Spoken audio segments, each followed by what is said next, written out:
Greetings to you all, faithful viewers, and thanks for joining us on today's edition of your favorite program, The Brief, where we analyze most of Cameroon's newspapers' headlines. Today, the papers are talking about the death of Alim Garga Hayatou. He was announced dead yesterday, 5th April 2021.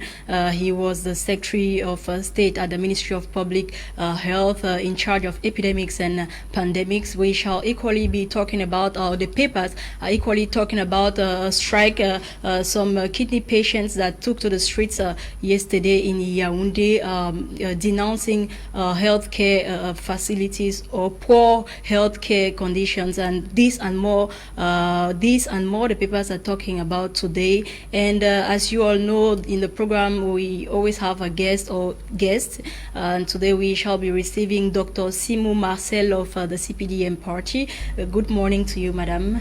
Bonjour, c'est un plaisir d'être là, c'est la première et rassurez-vous, j'en suis très ravie et de partager l'émission avec vous et d'apporter, n'est-ce pas, ma petite contribution sur les différentes thématiques choisies par les journaux ce matin. D'accord. And Mbane Elvis will equally be joining us via Skype. And Quentin Etape is here this morning again with us to drill us on what the papers are saying in the French language. Bonjour, Quentin. Bonjour, Audrey Zassa.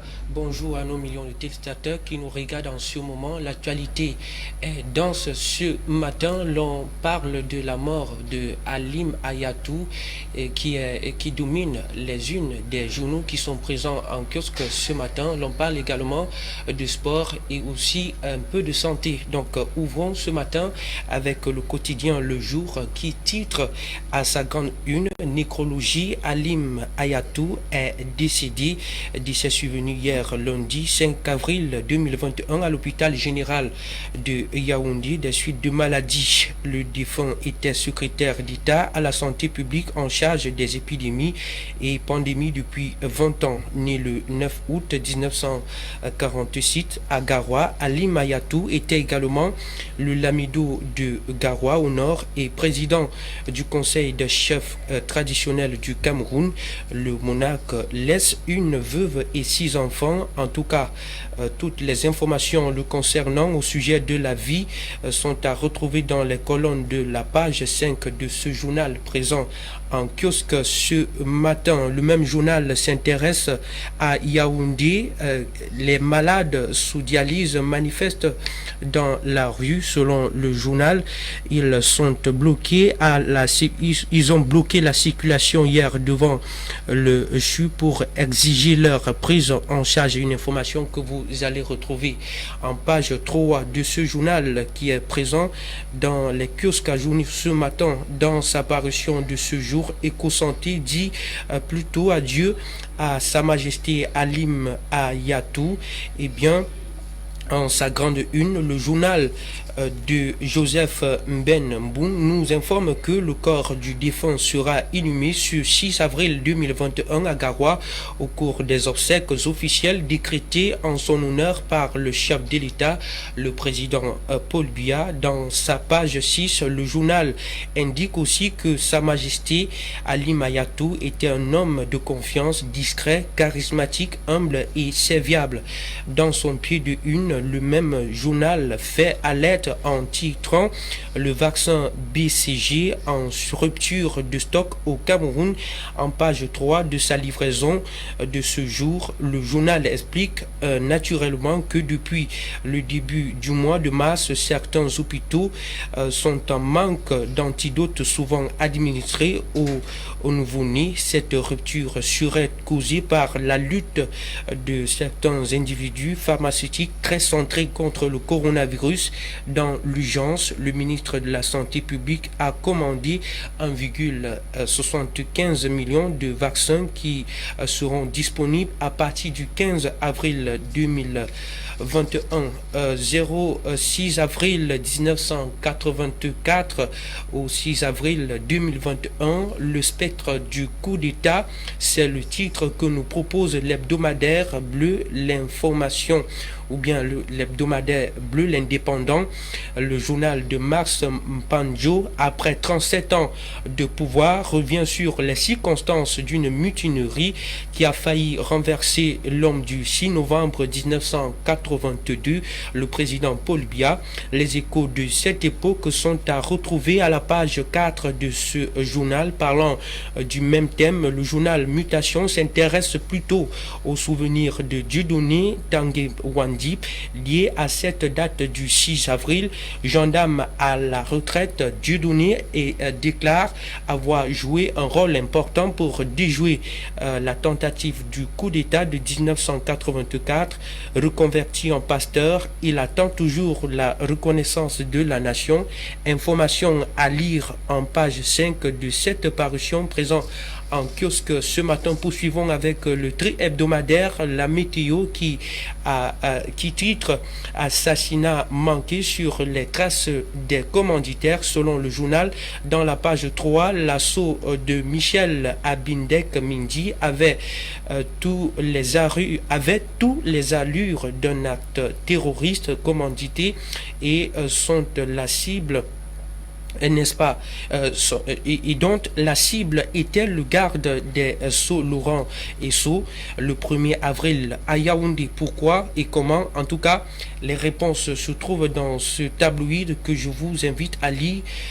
Pour plus d'informations, on termine très rapidement avec cette dernière information qui nous renseignait, n'est-ce pas, sur l'assassinat manqué et les traces des commanditaires. Mesdames et messieurs, c'est ici que le rideau tombe pour cette partie consacrée à la lecture des unes en langue française. Place actuellement à la lecture ou bien à la découverte de cet tabloïd en langue de Shakespeare avec toi, Audrey Zassa. Thank you, Quentin Etape. And for the English papers, let's begin right away with the Guardian Post, which took keen interest as dialysis kits run out of stock. The Guardian Post says dying kidney patients protest disrupt traffic in Yaoundé. Healthcare service was disrupted for several hours at the Yaoundé University Teaching Hospital yesterday as kidney patients staged protests over the lack of dialysis kits for their treatment procedures. It is said that the dozen of patients blocked the entrance to the hospital.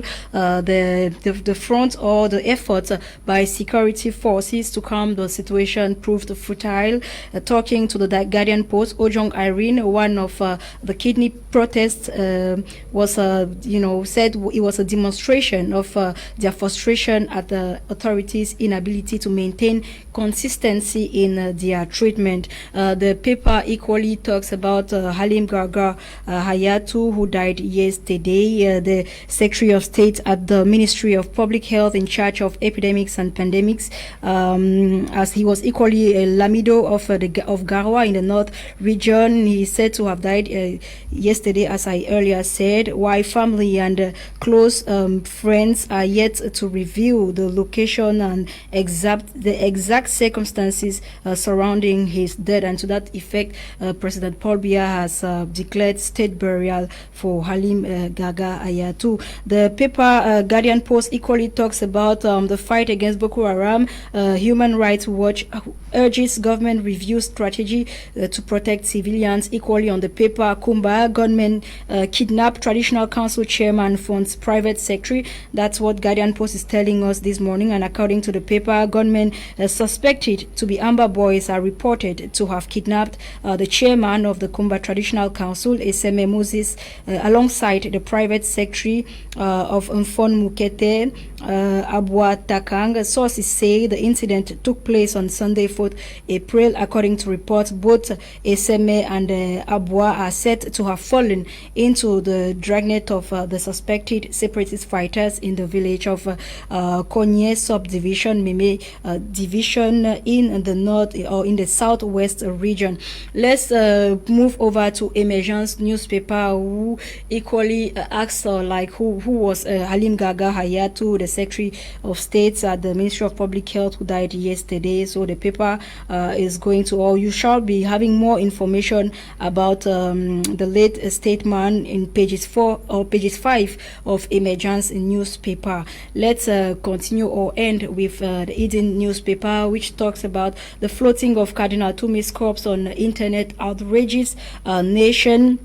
According to the paper, Public Health Minister Dr. Manauda Malachi has ordered for a thorough investigation to fish out the author of the social media post, which has since gone viral. As you know, immediately the announcement of his death was made. Some videos were all over internet of his corpse, and so the Minister of Public Health has then ordered for some investigations to be made.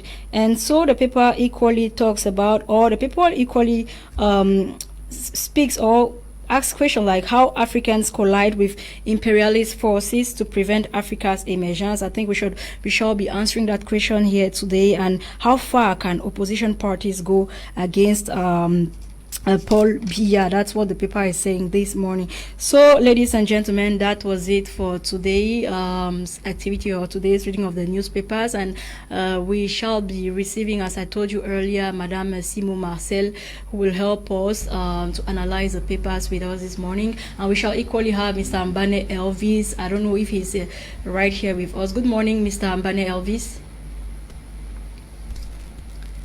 Ok, maybe he's not yet around. Madame Simo Marcel, débutons avec l'actualité du jour qui parle du décès de Halim Garga Hayatou. C'était quand même un maillon important de la lutte contre le coronavirus au moment même où cette pandémie a refait surface. Qu'est-ce que vous pouvez réellement dire par rapport? Malheureusement, c'est dommage, il faut le dire, mais au-delà du fait que le Cameroun perd une personnalité au grand cœur et d'une importance incontestable, parce que vous l'aviez vous-même dit, il part.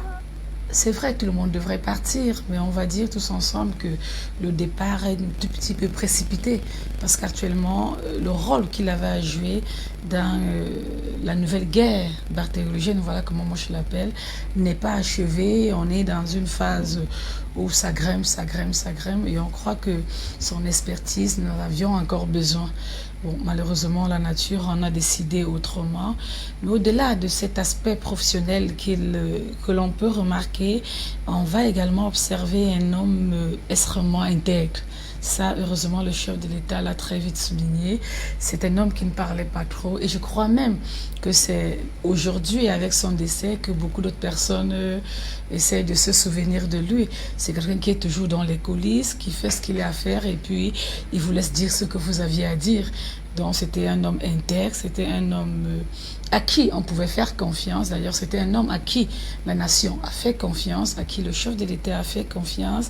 C'était un fonctionnaire, je vais le dire, très fidèle.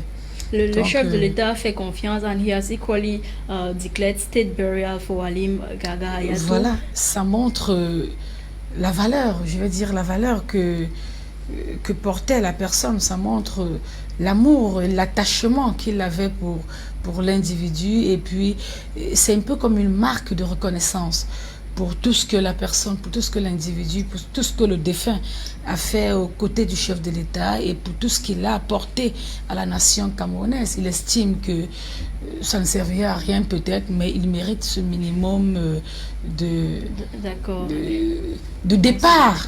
Bon, maintenant, peut-être ce qui va gêner un tout petit peu, c'est sa culture du septentrion qui voudrait que les enterrements se fassent très rapidement. Mais je crois que c'était quelqu'un, par exemple, du Sud, ou alors où on devrait garder dans un, comment on appelle, dans une morgue. Je crois qu'on prendrait beaucoup plus de temps pour organiser.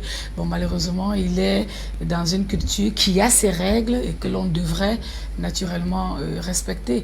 Mais je crois que tout ce qui est fait démontre l'attachement, l'amour et l'intérêt que la nation camerounaise avait pour la personne, pour le disparu. Okay, madam, the president has declared state burial for Halim Garga Hayatou, but as concerns Cardinal Tumi, we have haven't heard any of such. What can you make of this? Does it mean that Christian Cardinal Tumi, who died on Saturday, wasn't as important as Alim Gaga Hayatou?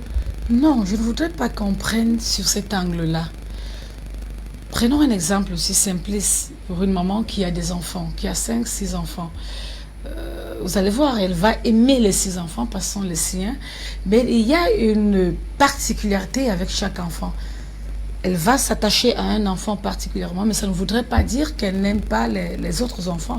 C'est une façon de dire que c'est pas parce qu'on a organisé, n'est-ce pas, les obsèques d'une tierce d'une manière et de l'autre manière. Parce que l'angle qu'il faut mettre en avant, c'est que lorsqu'on parle des obsèques du cardinal Tumi, moi je vais dire que c'était un homme qui était dédié au Christ.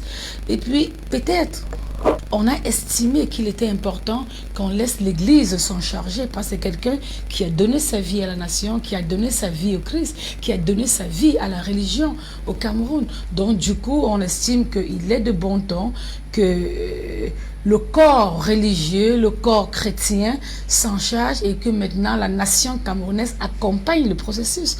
Donc on ne tablisse pas une comparaison sur laquelle, parce que l'un est mort avant, on n'a pas eu le même comportement, et puis voilà, un autre qui décède, on lui accorde des hommages. Mais la population camerounaise s'interroge. Hein, justement, l'interrogation est importante, mais ce que je voudrais relever, que tout le monde sache, c'est que le cardinal Christian Tumi était un homme, entre guillemets, je vais dire, de Dieu. Ça, personne ne va me démentir. Et puis, étant homme de Dieu, avec toute la position et le regard qu'il avait dans l'église catholique, cela suppose, et nous savons tous que l'église catholique est une congrégation extrêmement structurée. Moi, par exemple, je suis protestante, EEC. On n'a pas la même structuration que l'église catholique. Donc, on se dit qu'il est de bon ton, il est normal que l'église catholique organise les obsèques du cardinal et que l'État camerounais, le peuple camerounais, l'accompagne dans ce processus. Donc, je crois que c'est respecter la posture de l'homme et ce qu'il a voulu être. Il a voulu être un homme de Dieu, il a voulu mourir au service de l'église, alors qu'on laisse l'église organiser ses obsèques et que la nation l'accompagne. Mais rassurez-vous, le chef de l'État, il a marqué son indignation, il a marqué sa douleur, donc naturellement l'accompagnement suivra sans hésitation. D'accord, Quentin, il t'appelle. D'accord, revenons sur cette information du quotidien Le Jour qui nous renseigne sur la manifestation des malades dans les rues qui ont d'ailleurs obstrué la circulation, et pour cause la prise en charge de leur maladie, c'est-à-dire les dialyses ne sont pas prises en compte. Pourquoi est-ce que cette maladie ne bénéficie pas jusqu'ici d'une attention particulière? Non, on ne peut pas dire que cette maladie ne bénéficie pas d'une attention particulière. On parle de l'insuffisance rénale. Et lorsque je parle de cette maladie, j'aimerais bien qu'avec honnêteté, on essaye de faire un retour en arrière. Et lorsque vous feriez un retour en arrière, alors vous aurez un malade atteint d'insuffisance rénale qui vous dira, il y a 10 ans, il y a 15 ans, voilà comment ça fonctionnait. Vous vous rendrez compte qu'aujourd'hui, le Cameroun a fait un bond considérable et remarquable. Le véritable problème qu'on a avec l'insuffisance rénale, c'est que c'est une maladie qui nécessite un ensemble de moyens, de matériel, de dispositifs. Et rassurez-vous, le Cameroun s'en est doté de ces dispositifs, mais ils sont encore insuffisants. Il faudrait qu'on se dise les vérités, ils sont encore insuffisants. Et malheureusement, les malades augmentent de jour en jour. Donc c'est logique, c'est normal qu'on les voit s'inscrire en faux, se mettre, monter sur le grand chevaux, oui, parce qu'ils n'en peuvent plus. Parce qu'on a, lorsqu'on est déjà en phase... Il faut dire que ce n'est pas la première fois. Hein, oui, voilà, justement. Et c'est pourquoi je dis c'est normal. Je suis de ceux qui pensent que non, leur réaction est normale. C'est vrai qu'il n'y a pas de petites maladies ou de grandes maladies, parce que toutes les maladies peuvent nous conduire à la mort, ça, il faut le savoir. Mais ce sont les malades qui, à un moment, sont incapables d'agir tout seuls. Ça, nous le savons. Le corps arrive à une situation où il ne peut plus réguler, il ne peut plus fonctionner tout seul. Il aura besoin des machines de dialyse et tout ce qui va avec. Mais malheureusement, puisque le matériel il est là, mais il est en quantité insuffisante, ça n'arrive pas à assurer, n'est-ce pas, cette petite évacuation que le corps devrait faire naturellement. Donc c'est normal qu'il se mette à crier, qu'il se mette à réagir.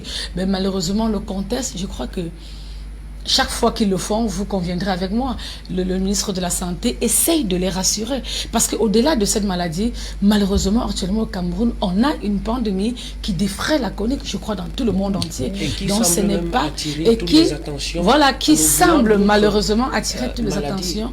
Pas parce que elle est la plus importante. J'ai commencé par dire, il n'y a pas de petite maladie, il n'y a pas de grande maladie. Sinon, on ne mourrait pas de paludisme. On ne mourrait pas, quelqu'un vous dira, j'ai des céphalées, et le matin, on vous dit, il est décédé. Donc, il n'y a pas de petite maladie, il n'y a pas de grande maladie. Mais aujourd'hui, le monde entier est contourné ou alors est plus focalisé sur la COVID-19.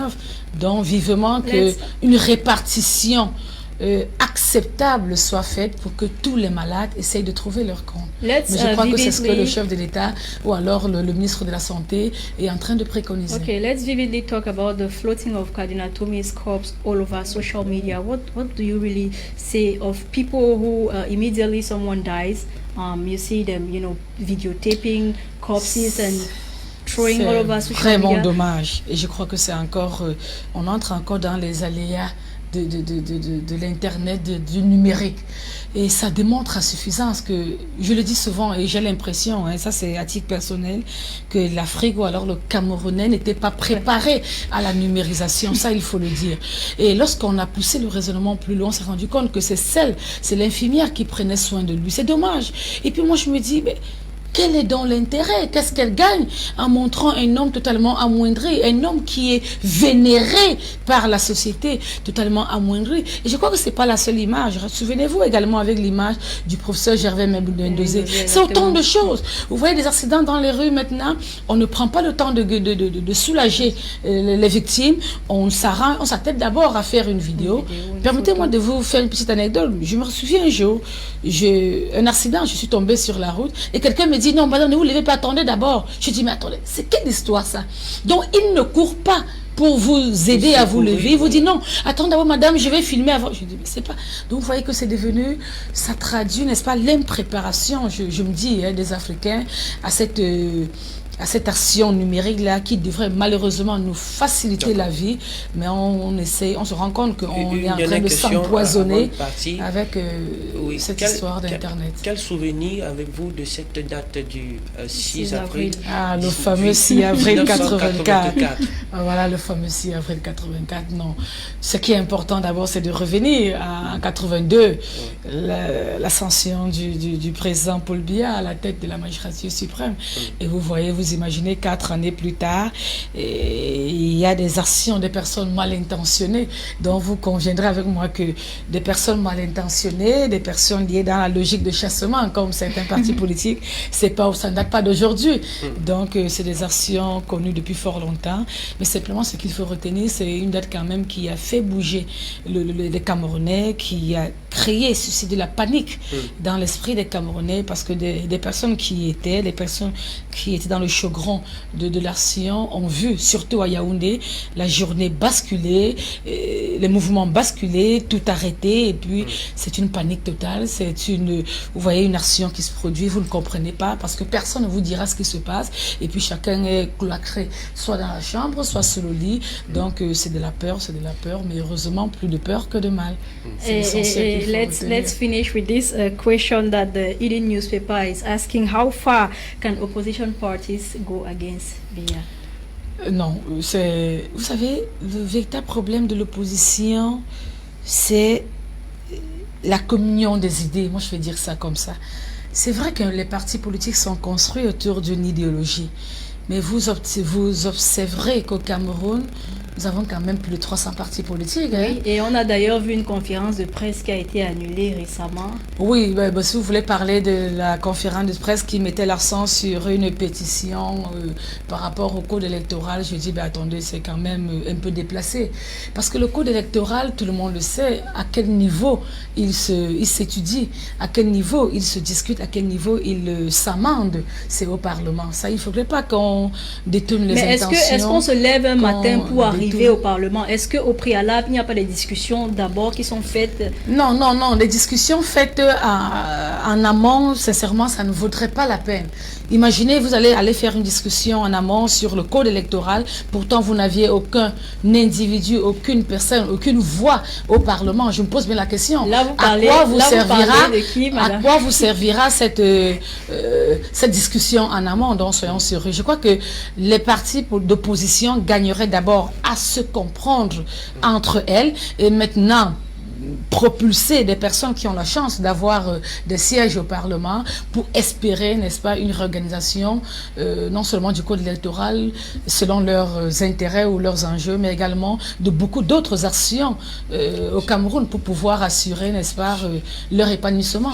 Donc on ne va pas aller s'asseoir dans un, je ne sais pas trop comment je vais appeler ça, et mener des actions pour lesquelles nous sommes convaincus que lorsqu'on va devoir les discuter, lorsqu'on va devoir débattre de ces actions, nous ne serions pas là. Donc je crois que c'est du travail inutile quand même. D'accord, Madame Simo, merci de nous avoir honoré de votre présence ce matin.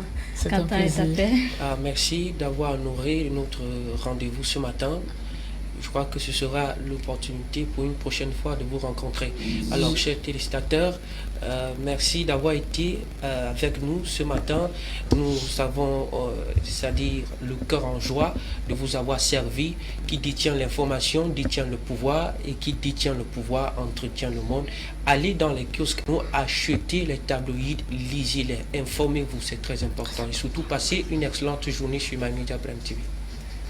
It was the brief for you, and thanks for having been part of us. Ladies and gentlemen, let's take the rendezvous for tomorrow, 10 a.m. Ciao.